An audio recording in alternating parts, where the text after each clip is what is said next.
Good afternoon to all of you. मेरे नाम के पीछे, मेरे नाम के नीचे में एक इंस्टीट्यूट का नाम लिखा है, एग्जीक्यूटिव डायरेक्टर ऑफ रिवॉच। तो मैं पहले रिवॉच के बारे में बता दूंगा और I will connect it to the my subject actually.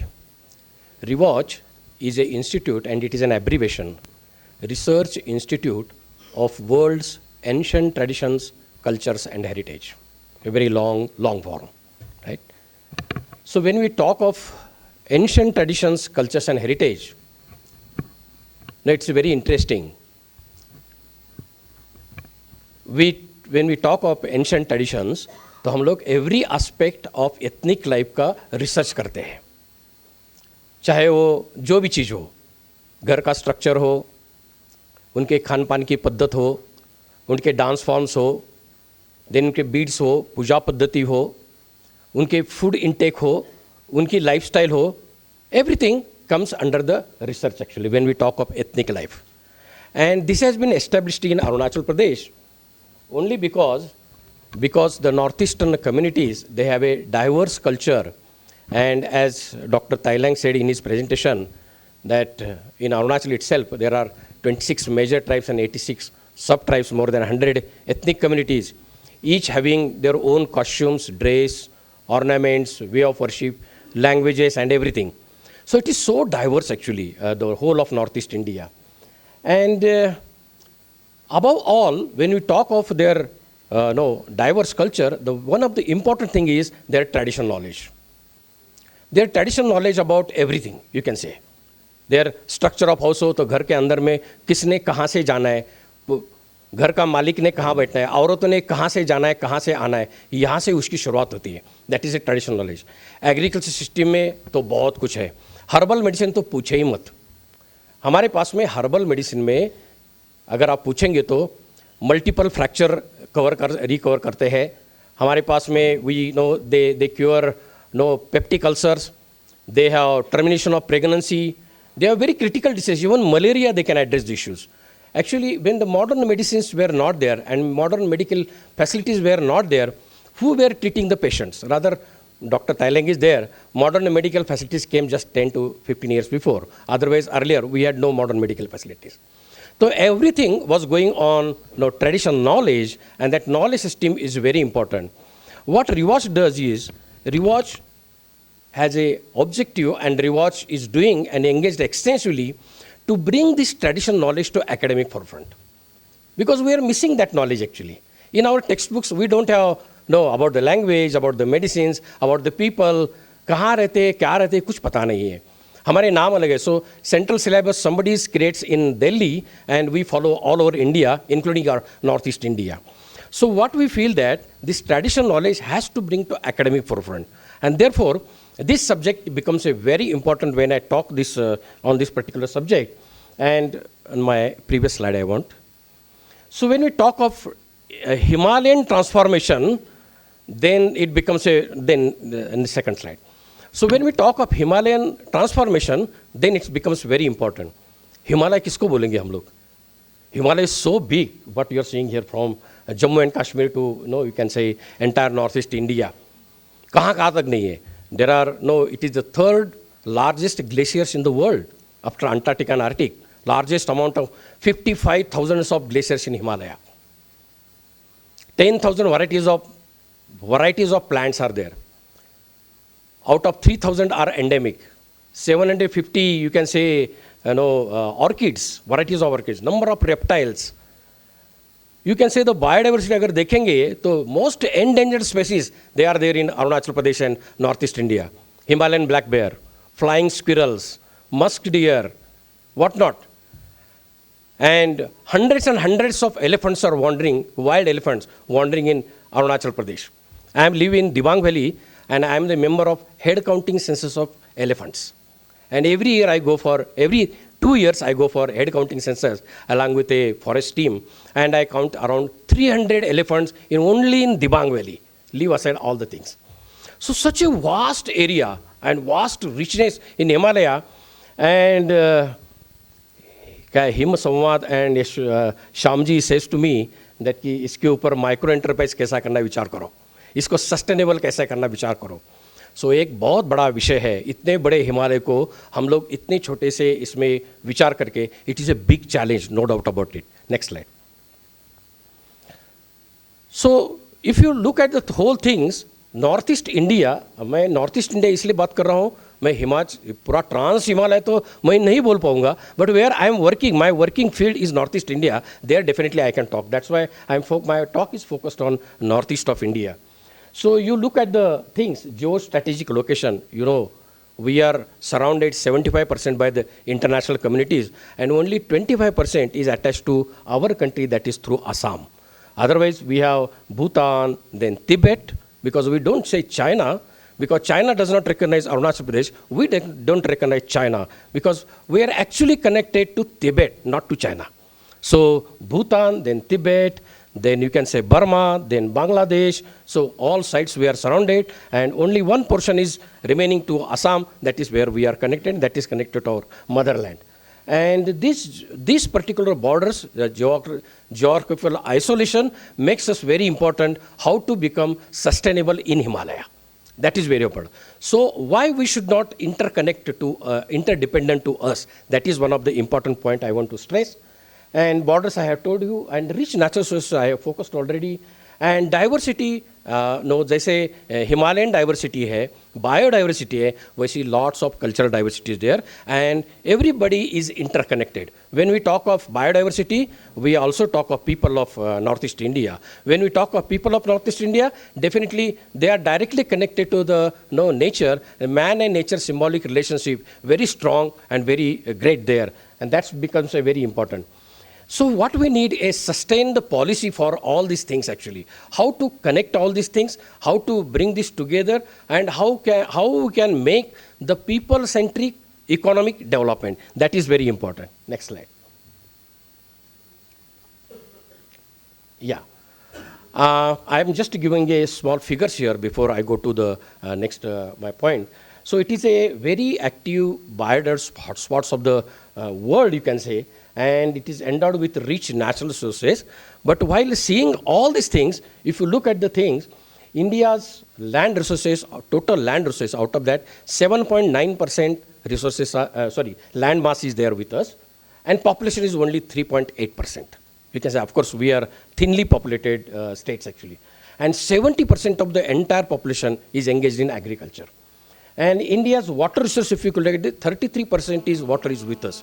We have problem not of drought, we have excess water is our problem rather.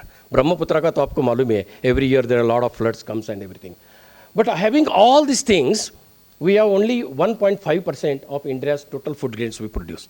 So where we lack, that is the big question actually. How we can bring these resources together and make it a very economic and vibrant state actually. Yeah, Northeast India. Next. Yeah. So one of the important aspects why we could not tap these all resources and bring it to economic forefront is we did not connect life skills with the education. That is very, very important.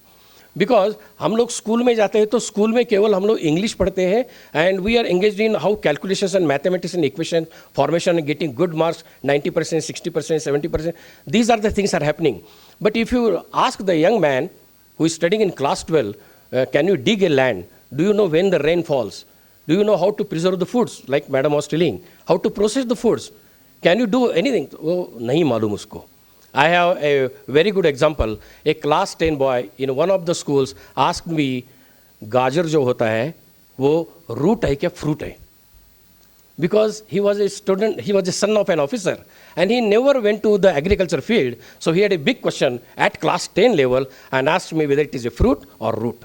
Then you can imagine, we have completely disconnected our education with the life skills. And that's why, if you look at the world data, in USA, around 56% students, they get the knowledge of practical things actually. And Germany, that education is connected. 70% students at the class 12 level, they achieve the life skills actually. And if you look at the South Korea, 97%, they have the skills actually. And in India, what happened is vocational education is traditionally we have made non-academic.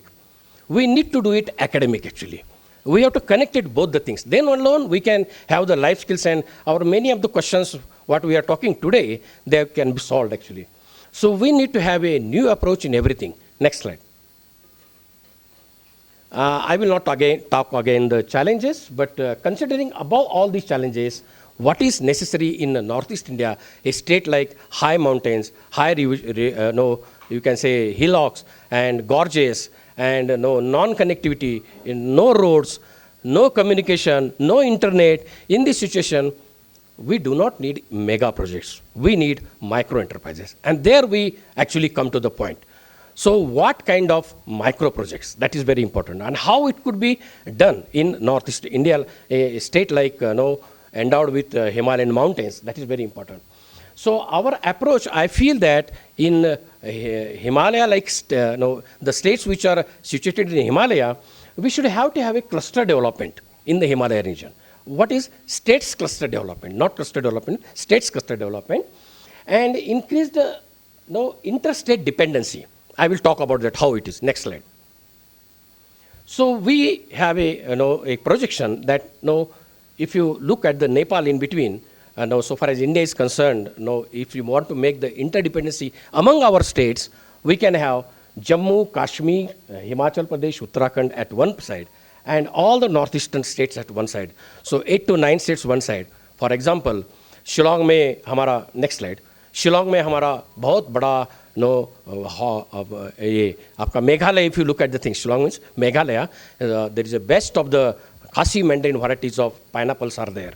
If you look at the Arunachal Pradesh, we have great golden variety of apples are there. We have, you see all the states, they produce varieties of rice. I have produced 6 biodiversity registers, and you will surprised to know that 24 varieties of rice varieties are in Northeast India. 9 varieties of potatoes are there. Varieties of chilies, varieties of vegetable, varieties of these things, they are there. You can see I have just mentioned here, you can look at the things. But they are, you can say, underutilized or non-utilized. Our, as you said, everywhere there is a transportation problem. You will surprised to know, in Tawang, the apples, we make a sabji and खाना खाते हैं हम लोग. सब्जी चावल के साथ Apple की सब्जी का खाना खाते हैं. हमारे प्लम्स जो है हम लोग पिक को खिलाते हैं. हमारे trucks of tomatoes, we throw it away actually, because we don't have processing units. We have so much of mustard. Just mustard goes away 22 kilometers away in Assam, get processed, comes back in the form of oil, and we purchase it. So why we should not have this micro? Because micro enterprises is in a heart and soul of the economy. Next slide. I have just mentioned it, you can say a huge list of what could be done in Northeast India. So suppose our apple, they need not to go to Thailand. And Thailand apples need not to come to Northeast India or rest part of the country. But if you can make that market available, you can transportation available, you can say semi-processing unit, maybe pulp making, maybe some achar making, maybe some kind of things actually, maybe the fruits, maybe the pulses, maybe anything. You will surprise to know our people have great knowledge about the water, what is around them. If anybody asks our Arunachali man, my 20 students are coming to your home, give us today food, he will be very happy. Aye sir, aye कोई बात नहीं, हम खाना खिलाएंगे. क्या होता है उधर में? उनको बहुत आसान है. एक साइड में कुकर लगाते हैं, चावल बनता है. दूसरा साइड में 2 लोग जाते हैं जंगल में, ये पत्ता तोड़ देते हैं, बॉयल सब्जी. So we are happy with boiled vegetables, which are very organic, very much healthy. All our medicinal plants we eat, consume, and we are healthy. But now the thing is, we do not have these sort of things. We do not have marketing outlet. We do not have processing units. What we need to do is, the small micro enterprises in every Himalayan pockets we need to do. We have, in Northeast India, we have, you can say, high altitude zone, middle zone, and lower foothills. High altitude zone need to purchase the things from middle zone. Middle zone should purchase from the lower zones. Lower zones can go to Assam and bring the things. Suppose if we can do that things, or otherwise, we can even interstate dependency we can create. We can have a great market. We need not to go to for rest part of the country also even. Because we need micro enterprises, we need economy. And this economy will play an important role to, next slide, culture preservation. Because culture and economy is interconnected. That's why this is a very important, next slide, earlier slide. So earlier side. Yes. Survival of culture अगर करना है आपको, तो it is directly linked with the economy, and therefore economy and these things. I will cite a small example and I will finish my talk. Dr. Thailang is sitting here. He's from Arunachal Pradesh, and he's from Jiro, very interesting, you can say, heritage site actually. Some of the foreigners came from Germany, and they were taken by tourists in one of the house because their house structure is very typical house structure. And inside house there are typicality. Every tribe has their own structural houses. When they went inside and saw the house and they discussed, and when they came out, there was an old lady sitting outside the door, and she has sprayed one gamcha or a towel, and on that she has kept some ornaments. And when the people came out, the German man asked tourists, why is she sitting here? He said, she wants to sell her articles. What is that article? Her ornaments. He said, why is she selling the ornaments? He said, she does not have money, so she is selling the ornaments. He asked me, what is the price? He said, 10,000. He took out the pocket, from his pocket 10,000 rupees, gave to her, and said, I will give this money to keep these articles with you. Because when these articles will go up, nobody will come to your house. Nobody will come to your home. No tourist will come to the state. And that's why this culture preservation is very important. Economy is directly related to culture preservation. That's why what RIWATCH is doing is, next. So what we are doing is, we are bringing a lot of scholars from different parts of the country to RIWATCH. Here is a slide, varieties of ginger. And ginger varieties, there are lots of ginger varieties. 2 new ginger varieties have come up, and one of the ginger is named after RIWATCH. Next slide. Okay. So thank you so much, and we do GI tag. There was slide, GI tagging. We do research. We bring the people, local people, on carpentry, their beads making and everything, and we promote that. This is in nutshell, and thank you so much for giving me this opportunity. Thank you, Sewa International. Thank you, him, Samwaad. Dhanyavad.